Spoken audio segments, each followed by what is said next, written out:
Have you ever had the feeling that someone was watching you from behind a closed door? You think it's just your imagination until the footsteps echo from upstairs. In the dark, the place you thought was the safest sometimes hides the most terrifying truths. Welcome to the channel. These are 3 true horror stories, each happening in the dead of night, when the world seems to be asleep, but not everything sleeps.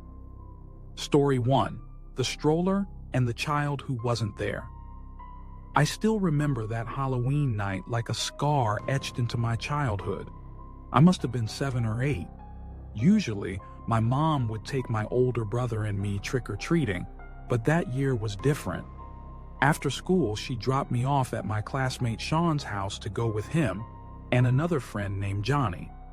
Both were a year older than me. Sean lived in the next neighborhood over, in an old house that always smelled faintly of cats. Something about his family felt off. I never saw his parents, just his older sister, a woman in her 20s, cold and distant, always with a different boyfriend. She never said a single word to me. That night, Johnny was already at Sean's house. The 3 of us carried pillowcases for candy, excited to start. But then I realized there were no adults coming with us, no supervision. At the time, I felt a little uneasy, but the sense of freedom was intoxicating. Johnny always replied to concerned adults by saying, "My mom's just up ahead." A lie he repeated confidently, and it worked. We wandered the neighborhood until around 8 p.m. when the streets grew quiet. Most people had gone back inside. Just dark roads and dim porch lights remained. That's when we saw him, a man pushing a stroller. He wore a gray coat and a hat pulled low over his face. He moved slowly, too slowly. He smiled and greeted us, asking how our night had been. Then he said, "It's getting late, I'm heading home. You kids want the rest of my candy?" He gestured to a bag hanging from the stroller's handle. Sean and I lit up. Who would say no to a free bag of candy? We asked where he lived, and he pointed to the end of the dim street. "Just over there." The stroller was fully covered, and when I tried to peek inside, he said, "She's sleeping. Don't wake her." That sentence gave me chills, but Sean didn't seem to care. We followed him past a few dark, quiet houses, the stroller wheels clacking against the pavement. No one else was around. When we got there, he opened the door, pushed the stroller inside, and turned to us. "Come on in. I'll grab the candy." Sean stepped through the door first. I hesitated. "Can you leave the door open?" I asked, some instinct warning me. He smiled and said, "Of course," then disappeared inside. The stroller sat in the middle of the living room. I saw Sean walking toward it. He reached out and lifted the cover, then froze. A moment later, his face went pale. Without a word, he turned and grabbed me, pulling me outside. I didn't ask, I just ran, the heavy pillowcase of candy banging against my legs. We were halfway down the street when a woman from across the road came running over. "Do you know that man?" she asked, panicked. Sean gasped. "He invited us in, said we could have candy. But in the stroller, there wasn't a baby. It was a doll. No, not a doll. It wasn't right." She shivered, then ushered us to her car and drove us home one by one. On the way, she told us softly, "He doesn't have a child. I've seen him around a few times, always with the same stroller, always alone." That night, my mother cried when I told her what happened. She called the police. I was never allowed back at Sean's again. Over time, we drifted apart. I never found out what exactly Sean saw in that stroller, but the look on his face, sheer panic, haunted, told me whatever it was didn't belong in this world. Story 2: The Clown at the Door. Halloween night, 2016. My parents had me stay home to hand out candy. We lived at the end of a cul-de-sac, so I didn't expect many kids. Honestly, I was looking forward to hoarding the leftovers and ruining my diet. Everything was normal until about 9:30 p.m., when the doorbell rang unexpectedly. I walked downstairs and saw him, a very tall man in a clown costume, wearing a nightmare-inducing mask.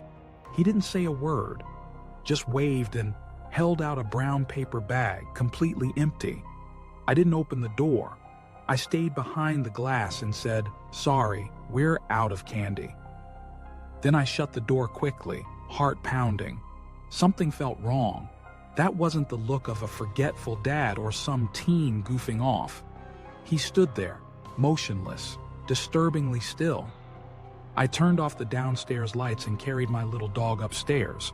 But then, the doorbell rang again, and this time, there was a thud, a hard bang against the glass, like someone trying to force their way in. I heard the doorknob rattling. He wasn't leaving. I held my breath, messaged my family in the group chat. No replies. I called my brother. He just laughed and said it was probably a prank. But I knew this wasn't a joke. Clutching my dog, I hid in my room. I left the TV on low to distract myself and eventually drifted off to sleep, until I was jolted awake by a strange growl. My dog was staring at the window. I pulled back the curtain and froze. The clown was standing outside at my second-story window. I screamed, ran out of my room, locked the door, and called 911 in a full-blown panic. The police arrived 10 minutes later. They found my dad's ladder, propped up against the house. And the back door lock? It had been tampered with. That man was prepared to climb into my room. I'll never forget the mask, or the numb, helpless fear as I stared back through the glass. 1 second longer, and he would have been inside. Story 3. The party at the abandoned house. That Halloween weekend, my group of friends couldn't find a party to go to. One girl in our group posted a story looking for events, and surprisingly, someone named John messaged her, inviting us to a party that tons of people would be at. The house was big, on the outskirts of town. Inside, there were only a few strands of yellow lights, no furniture except a beer pong table, and a bunch of unfamiliar faces. A middle-aged man, who said he was the host's dad, welcomed us.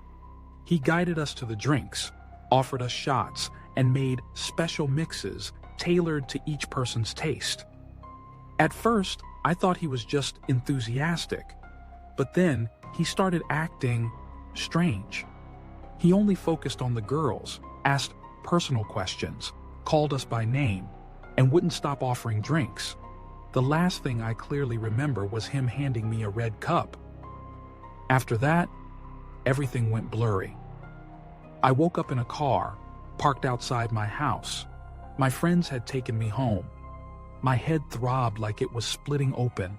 I felt foggy, slow, and off. The first message I saw on my phone was from him. "You're so cute," it read. Then, "I'm outside your house. Come open the door." I froze. My friends told me he'd been hovering over me all night. They realized something was wrong when I couldn't stand. They were helping me out. And that's when the cops showed up, called by a neighbor complaining about the noise. But what shocked us most came later. The house was abandoned. It had been vacant for months. He had set up a fake party, just to lure in young women. The police called it a serious case, but no one was ever arrested, and I still live with the fear that he's still out there. Not all horror stories come from ghosts or legends. Sometimes they walk beside us, smile at us, invite us in. If you've ever experienced something strange, terrifying, or unexplainable, share it in the comments. Your story might be told next. If this video made you double-check the lock on your door, hit like, subscribe, and turn on the bell so I can find you again at midnight. Thanks for listening. Sleep well, if you can,